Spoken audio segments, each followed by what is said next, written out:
Nizaro dengan NIM 111881102 dari kelas 11 4A05 Sistem Informasi Akuntansi.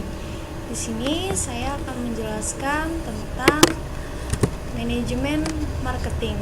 Tetapi sebelum saya menjelaskan lebih lanjut tentang manajemen marketing, saya akan menampilkan video yaitu tentang mahasiswa yang berpendapat apa itu manajemen marketing.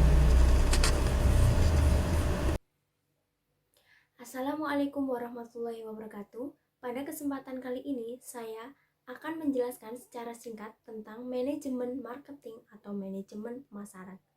Menurut Philip Kotler, manajemen pemasaran adalah analisis, perencanaan, implementasi, dan pengendalian program yang dirancang untuk menghasilkan pertukaran yang diinginkan dengan sasaran pasar untuk mencapai tujuan suatu organisasi. Atau simpelnya, marketing adalah serangkaian proses, perencanaan, analisis, dan pelaksanaan tentang pemasaran yang menghasilkan strategi pemasaran sehingga suatu produk bisa sampai ke tangan pembeli. Manajemen pemasaran. Manajemen pemasaran merupakan suatu usaha untuk merencanakan, mengimplementasikan, serta mengawasi kegiatan pemasaran suatu perusahaan agar tercapai tujuan yang efektif dan efisien. Sebenarnya, proses pemasaran telah jauh dimulai sebelum produk tersebut diproduksi dan tidak berakhir begitu saja pada saat produk tersebut telah siap untuk dijual. Karena tujuan utama dari proses pemasaran ini adalah memberikan kepuasan bagi pelanggan terhadap produk, jasa, maupun ide yang telah ditawarkan oleh suatu perusahaan untuk menjaga konsumen yang lama dan meningkatkan konsumen yang baru. Hal tersebut dapat menjaga keberlangsungan hidup suatu perusahaan. Hal tersebut juga bisa membuat profit bagi perusahaan dan membuat citra positif atau branding dari suatu perusahaan agar produknya dapat menyebar luas dikenal oleh masyarakat. Oke, menurut saya marketing itu adalah pemasaran, bagaimana caranya kita memasarkan sebuah produk yang menarik agar diminati oleh customer. Oke, seperti itu.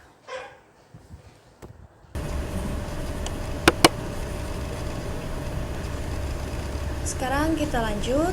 Apa itu manajemen marketing? Manajemen marketing atau manajemen pemasaran adalah sebuah kegiatan penganalisisan, perencanaan, pelaksanaan, dan pengendalian dalam program pengelolaan perusahaan.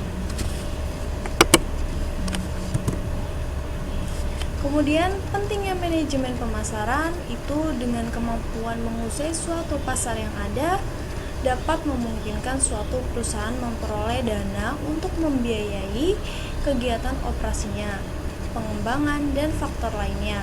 Untuk hal itu, perusahaan harus melakukan suatu konsolidasi yang mengarah ke dalam maupun keluar agar dapat mengetahui kelemahan, kekuatan, peluang, serta hambatan yang mungkin diketahui apabila perusahaan dapat memutuskan tugas manajemen yang berkompetisi di pasar. Hal ini merupakan suatu tugas yang harus dilakukan oleh manajemen pemasaran atau manajemen marketing. Kemudian di sini ada 5 fungsi dari manajemen marketing. Yang pertama ada pendistribusian atau distributing. Jadi pendistribusian ini sangat penting karena untuk memperkenalkan produk Anda kepada masyarakat. Yang kedua ada jual beli atau trading. Fungsi jual beli ini memberikan manfaat kepada produsen maupun kepada konsumen. Keuntungan untuk produsen itu berupa sebuah profit dari hasil perniagaan produk. Sementara untuk konsumen itu dapat memenuhi kebutuhannya. Kemudian yang ketiga ada penyediaan sarana atau facilitating. Fungsi ini berkaitan dengan berbagai aspek demi mencapai kelancaran produksi seperti pergudangan, komunikasi, dan penyortiran produk terstandar. Kemudian yang keempat ada melakukan riset atau research.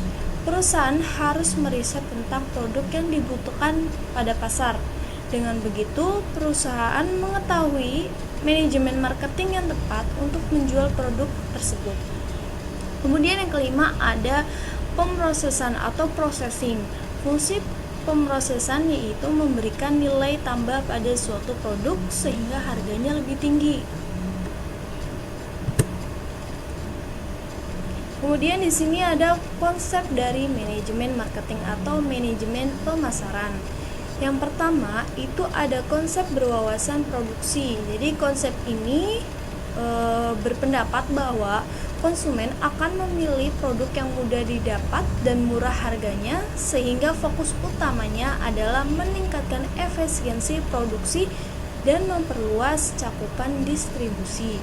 Kemudian yang kedua ada konsep berwawasan produk. Konsep ini berpendapat bahwa konsumen akan memilih produk yang menawarkan mutu, kinerja terbaik dan hal-hal inovatif lainnya, sehingga fokus utamanya adalah membuat produk yang lebih baik dan berusaha terus-menerus untuk menyempurnakannya.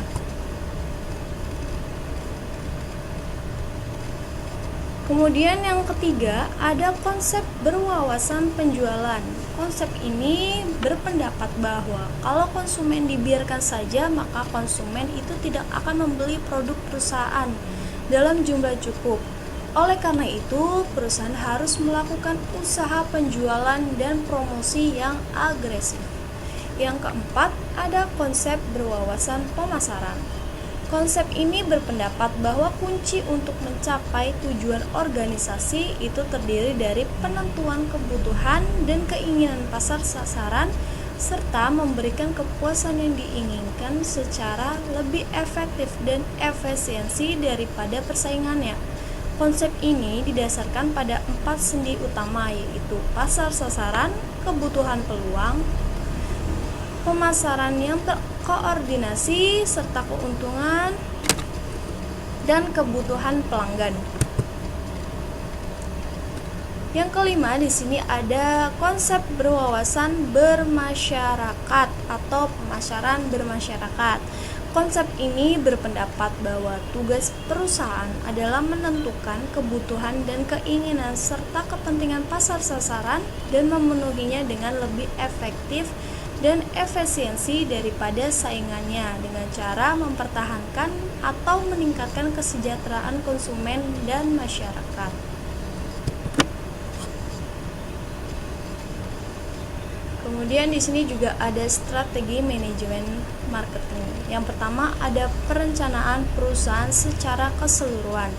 Pertimbangan ini cenderung mempengaruhi kebijakan dalam perusahaan baik jangka pendek maupun jangka panjang. Oleh karena itu, perencanaan perusahaan dan perencanaan pemasaran sering dijadikan satu.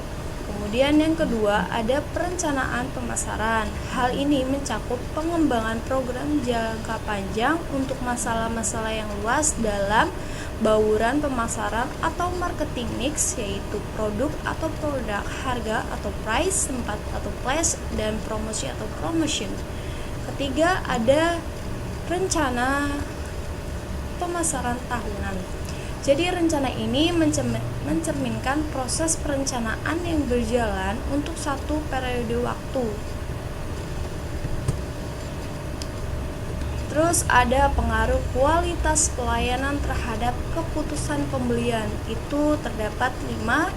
Yang pertama, tangibles atau bukti fisik, yaitu kemampuan suatu perusahaan dalam menunjukkan eksistensinya kepada pihak eksternal.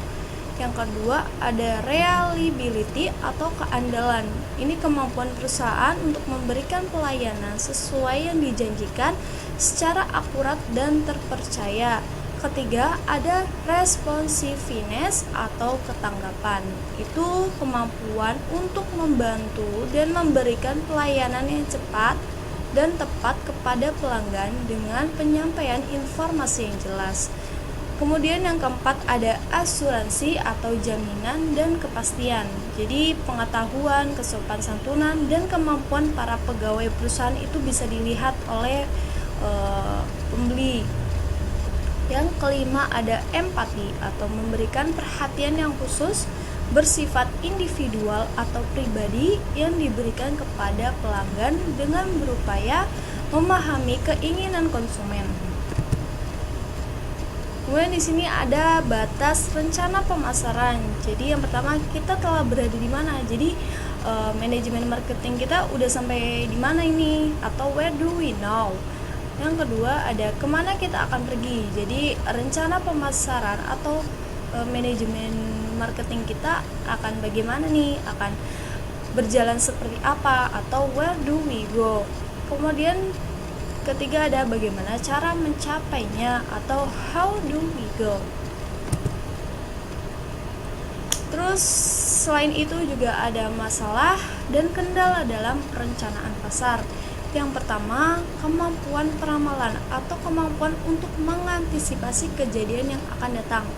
Kemudian akses kepada sumber informasi atau terbatasnya sumber informasi yang diterima. Kemudian waktu yang terbatas. Jadi waktu yang terbatas dalam membuat rencana. Kemudian ada koordinasi proses perencanaan. Itu tidak adanya koordinasi dalam membuat perencanaan. Kemudian pada masalah implementasi perencanaan pasar. Jadi kita dapat mengambil kesimpulan dari manajemen marketing itu.